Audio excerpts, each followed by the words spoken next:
right, Rip City. We are back at the Rip City Roundtable podcast. I'm at the roundtable. I'm not by myself this time, though. I have a guest, the Steve Dewald. He covers everything NBA draft for the Blazers. He's been writing profiles for the last few months. He's been guiding us to this day. And now let's see what he has to say. And I rhymed there. I didn't mean to do that. We're so pumped for this episode. I know, Blazer fans, the season was rough.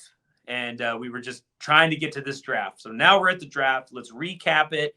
Honestly, I think we did pretty well. I think the Blazers come out of this smelling a little bit like roses there. The draft class wasn't, highly touted. There's no Victor Wembanyama here.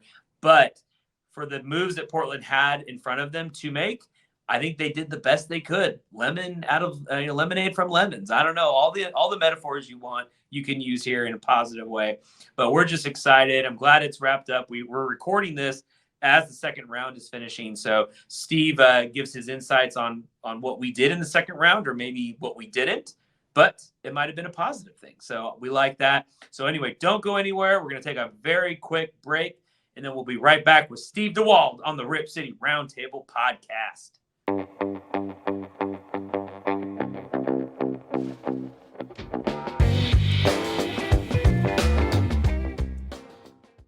All right, we are back from break. We're here with the Steve Dewald. He said no to ESPN, NBC, CBS, and all his appearances requests, but he's here with the Rip City Roundtable podcast. Steve, how are you doing, man? You made it through day one and day two of the draft.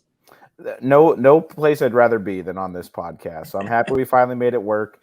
I do have a bone to pick with my actual 9-to-5 job of scheduling like a crazy work week and me having to make multiple flights all week and try to follow this. Yeah. But I couldn't be happier. Like I really not to jump too far into this yet. No, get us in there, man. Let's talk through it. I really felt the likelihood, and you could tell by my previous appearances, the likelihood that I was going to be happy with anything that happened in this draft was pretty low. I had extremely low expectations. Sitting here today as the second round closes, I couldn't be happier with what the Blazers did in the last 2 days. I think they addressed a position of need. They got a player that has proven skills that should translate, and Donovan Clingan. And they got maybe the best contract in the NBA in Denny Advia. And so let's excited. Let's dive into the trade, because that happened and correct me if I'm wrong, it was like an hour before the draft started or something like that? Yeah, it was an hour or two before the draft. Okay, so then what did you see first? Did you see Blazers make a trade? Did you see Malcolm Brogdon is traded? Did you see what was the first part of that? And then give me your initial thoughts on it. So I have been a Denny Advia guy since before he entered the NBA. So I had friends messaging me about the trade. That was where I went. I saw it was Denny first, and then backtrack from there. Okay.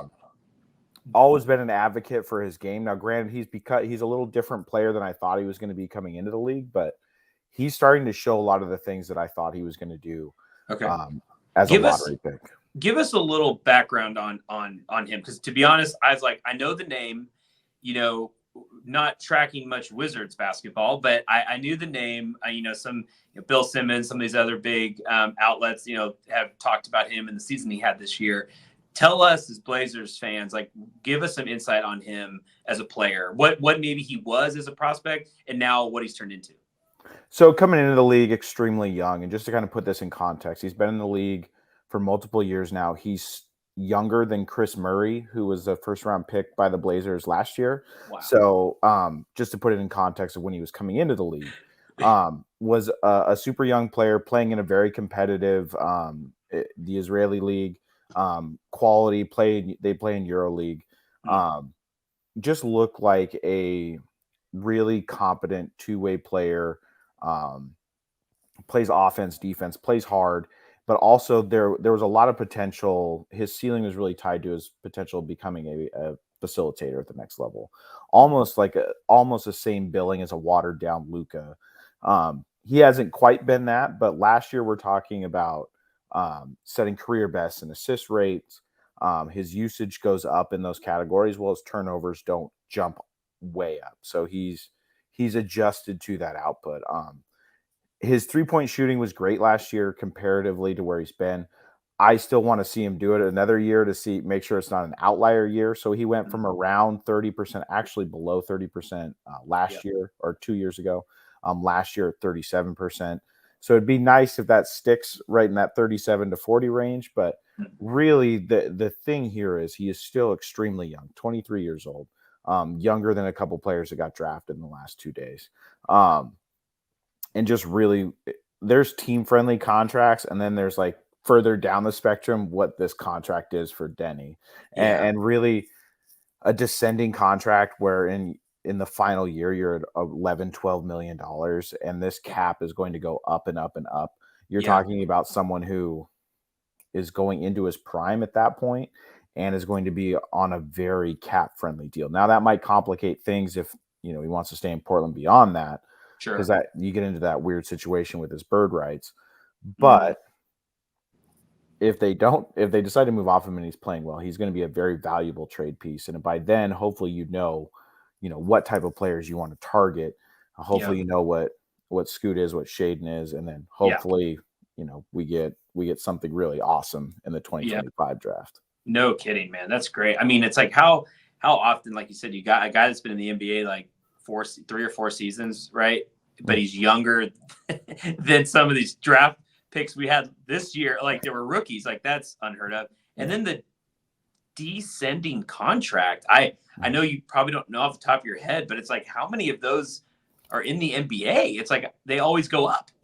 This one's going down? That's crazy. Yeah, you think back to what type of flexibility, and granted, the end of his tenure in Portland kind of soured his overall standing, but Al-Farouq Aminu was on a similar deal too, where it was flat and or descending. Yeah, and that really afforded the Blazers to make some moves. Granted, they might not have spent money in the best ways, but we don't need to go back to that summer. But it does. Come on, Steve. It does don't do that to us. It does afford the Blazers a lot of flexibility here. And yes, I know there is pushback on some sticker shock of what the Blazers gave up, but I was never fully convinced that Malcolm Brogdon was this really valuable trade piece. I thought the Blazers were going to have to hold on to him until the deadline. And then you run a whole risk of injury and what could happen there. But I just don't think there was teams lining up to give a first-round pick out saying, hey, we're a Malcolm Brogdon away from contention in the summer. He's more of someone you add later on to augment your roster. So I'm totally fine with the trade package. And really, it's two things. They don't commit any more money than they have to lottery picks in this draft. You know how I feel about this draft class. Yes. And then also getting one of the best contracts in the NBA and still getting a 23-year-old player in the process that finished 6th in most improved player of the year voting last year. Really has come into his own. And I think he is someone who's on the ascension. And really the Blazers have size and multiple positions now. This is a polar opposite roster construction of what we were looking at 4 years ago. Sure. If we had to get, and I know, I think you and I are both on as many people are like let's just tank one more year. Let's do that. Yeah. But I have to ask you if what is your ideal starting lineup here with Advia? Like, do you have your guards, you have this guy now that is like a stretch 4? Is he the starting power forward on the Blazers? What would it look like? So Denny's mainly played small forward in his career. He did last year his closest split of 50-50 between small forward and power forward. It's about 60-40. Okay. But I think he is a small forward at the next level. I really do think the Blazers probably have 1 or 2 more veterans they'll probably trade this summer. It just feels that way. I would say my ideal starting lineup would be one that has Denny in it, mainly because you want to see what he does next to the people you're building around. Sure. Also, I think he covers up a lot of defensive deficiencies. Mm-hmm. And then also I think he takes pressure off of Scoot Henderson as a facilitator. You're talking about a player who averaged around 4 assists last year. That can make everybody's life easier when he's on the floor. Yeah. But if this team, I have reservations about them trying to win this season, but if they were really trying to win a game, I would say having Jeremy Grant and Denny Advia in the starting lineup is really interesting. Like that looks like a competitive team if you have the right star around it. Because those are guys that can switch onto multiple positions, and they can get their own shot on offense or create a shot for someone else. So really interesting pairing there. We'll see if Jeremy Grant is around long enough for it to make sense. Sure. I know. I was like, I'm like seeing this starting lineup, and it's like now you have the Scoot, Shaden, Sharp, however you want to move the pieces. Then you have Advia, you have Grant, Ayton, and then you have this bench of like Tumani and Walker. Maybe if Robert's healthy, you got Clingan, and then you have one of those 3 guards now coming off the bench. I mean, I'm not getting excited. We need to tank one more year, but Steve, it looks good. You could talk yourself into this team if it getting healthy, staying healthy, not shutting anyone down, and being a team that could compete ahead of schedule. And when I say compete ahead of schedule, this could be a team that could be vying for a play-in spot, because their learning curve for Scoot Henderson is still pretty steep. Donovan Clingan, I think, he's got stuff that's going to translate to the NBA. But the learning curve is there for those bigs. Like they are big guys like that are typically foul magnets. When they come into the league. So I don't have huge expectations for production out of him. But if everybody, like the center rotation for the Blazers, I said in my article last night, I think you could put their center rotation up against any center rotation in the league, and I think they probably have the deepest with Duop Reith, with Time Lord, with Clingan now, and then Ayton starting. Yeah, it's versatile. It's like that you got any piece you want, whatever style of basketball you want to play, you have a center that can go out there and hang with them. So let's move into that. That's a great transition point there, Steve. It's like you're professional podcaster or something. So Clingan just keeps dropping, right? First pick, second pick, third pick. What is your mindset at like let's say the 4th pick? What was it? Reed? No, it was a Castle. And then you get the 5th. When did you start thinking, oh man, we might get Clingan here at the 7th pick? When it got to 6 is when I was like, no matter what, they're going to get Clingan or Cody Williams. 2 players I was very okay with the Blazers getting. I really thought, just the buzz coming into the draft, that I thought the Grizzlies were going to get ahead of the Blazers in the process to go get Clingan.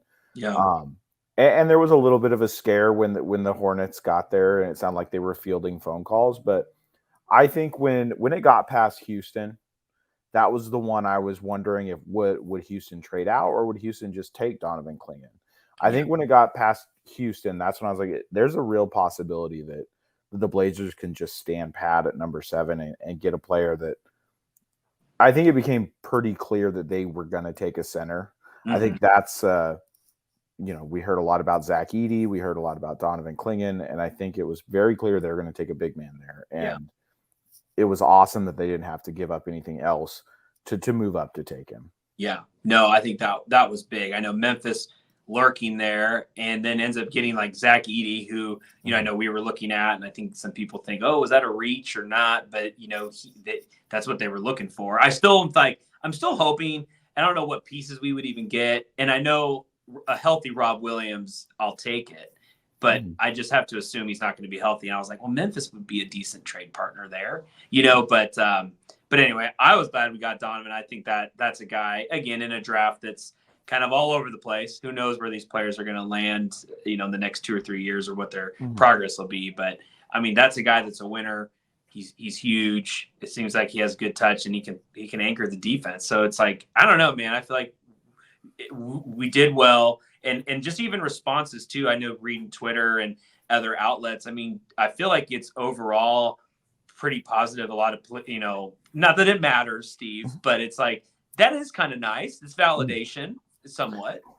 Yeah, I mean, I will always say there's always a segment of the Blazer fan base that loves to be miserable. So like, there's always going to be those people, Yeah. where the sky's falling. But I think overall, I think both moves the Blazers made yesterday or on the day one of the draft were received positively and rightfully so. I mean, for Clingan, like I've mentioned earlier, is he has skills that absolutely translate to the NBA. Rebounding translates, shot blocking in the way that he does it translates.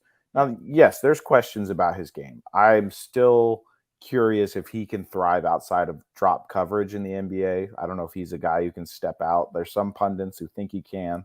Yeah. I haven't seen that film enough from my research, but there's a lot to like there. And I think in a draft class where there's a lot of players that I couldn't point to one skill yet that says, hey, this person's going to be able to do this in the NBA. You know, really a lot of the upside for a lot of these players, even early in this draft, was purely theoretical. Like there's nothing theoretical about Donovan Clingan's size, his rebounding, or his shot blocking. I mean, it's there.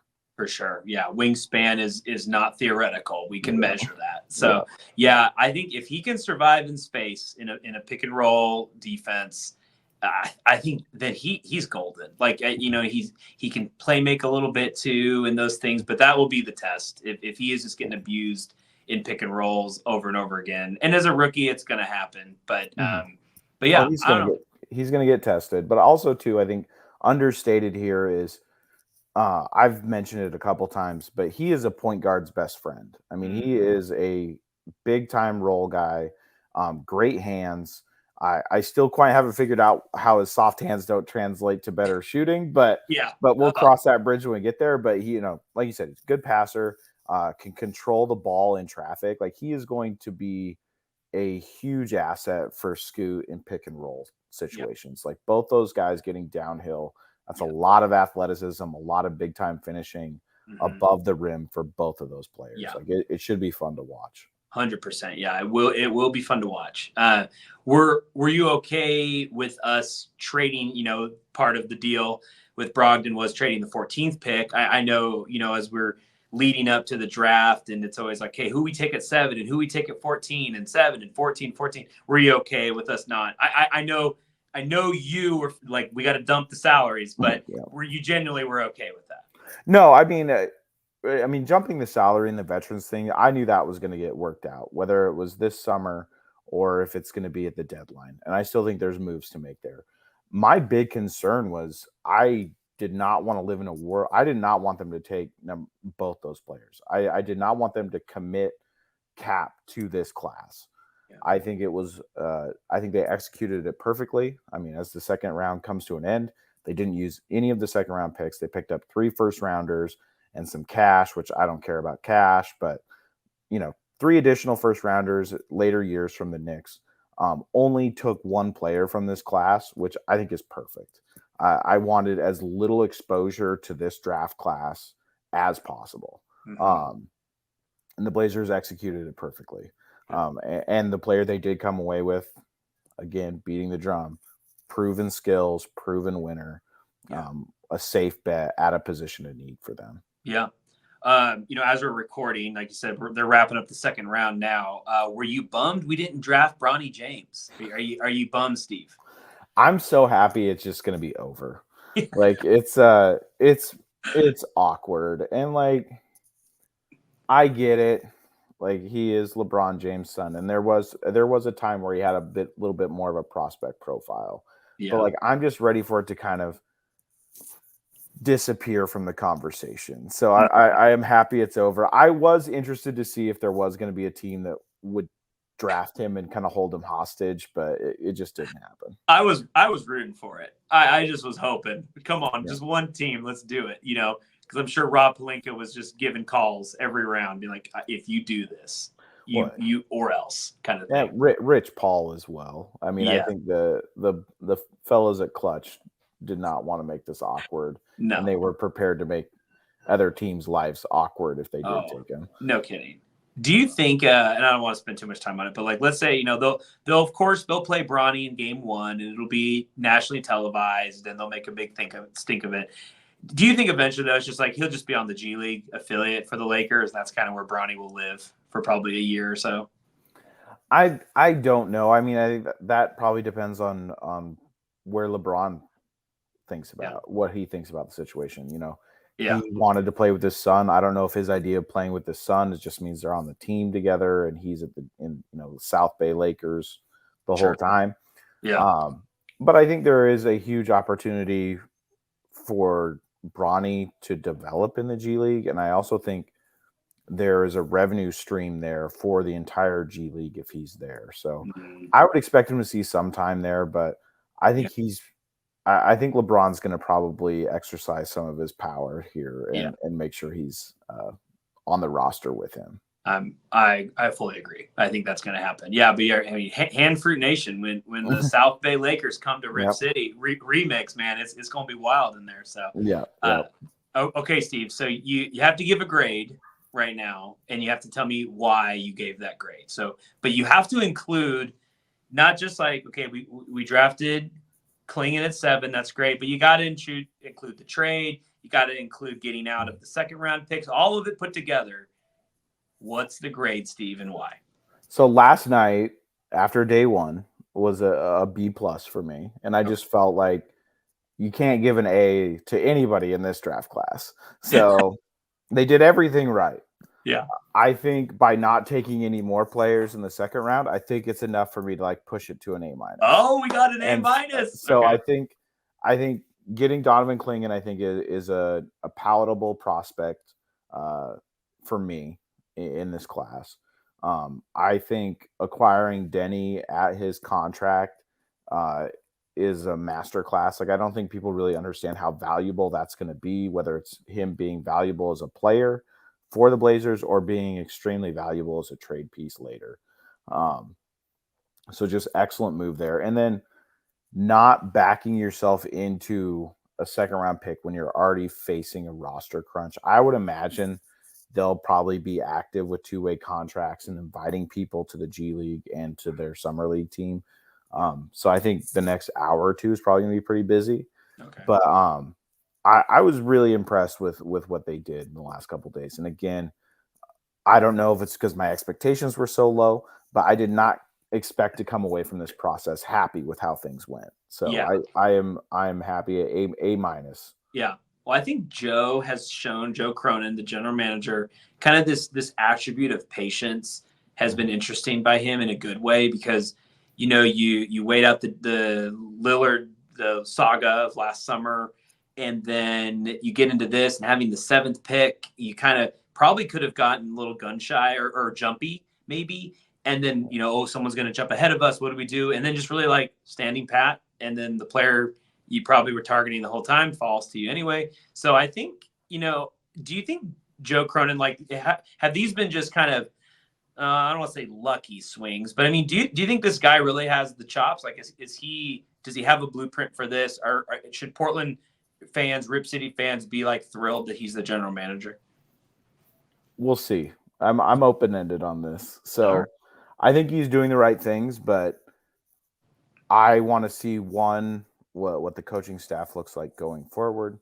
And then 2, for me, beating that drum again is the most important thing this team can do for its rebuild, is to get one of the 3 to 6 players in the 2025 draft, get one of those guys that can absolutely has the upside to change the face of your franchise.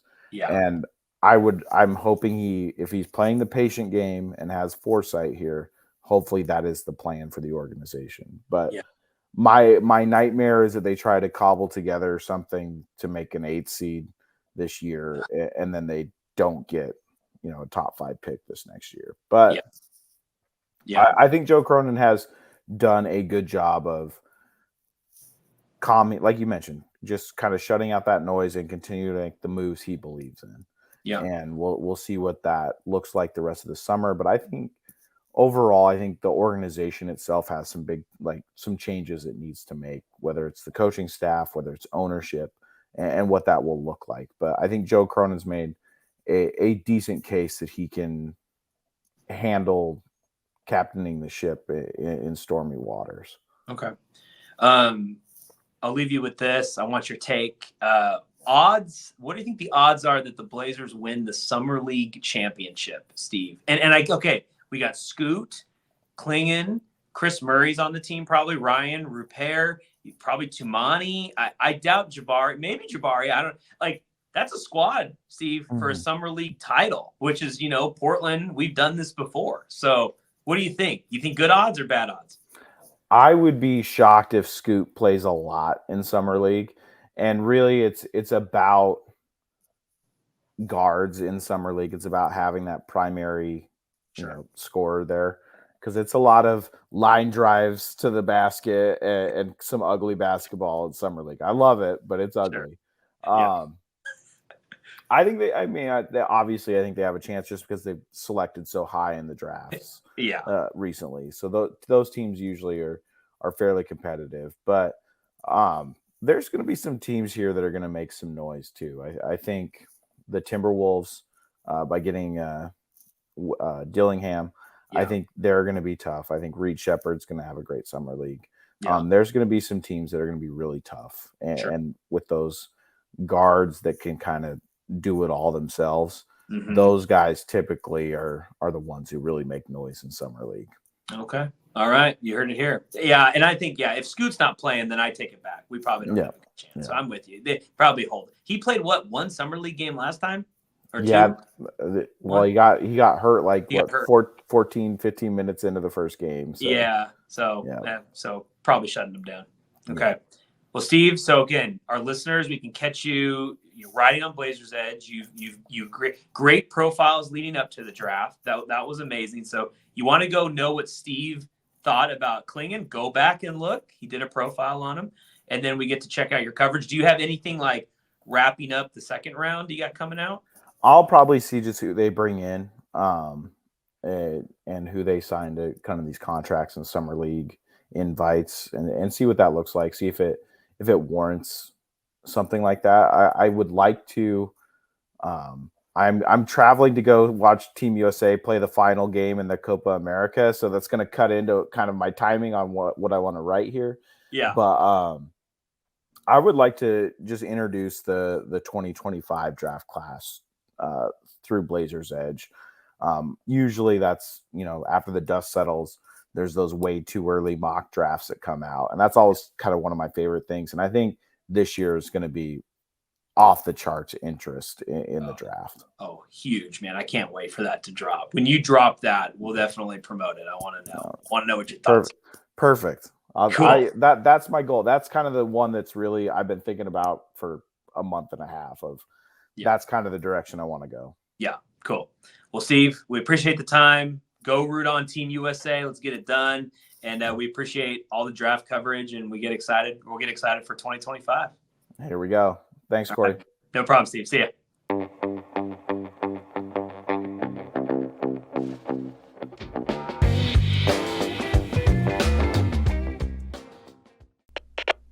We are Rogue Media Sports.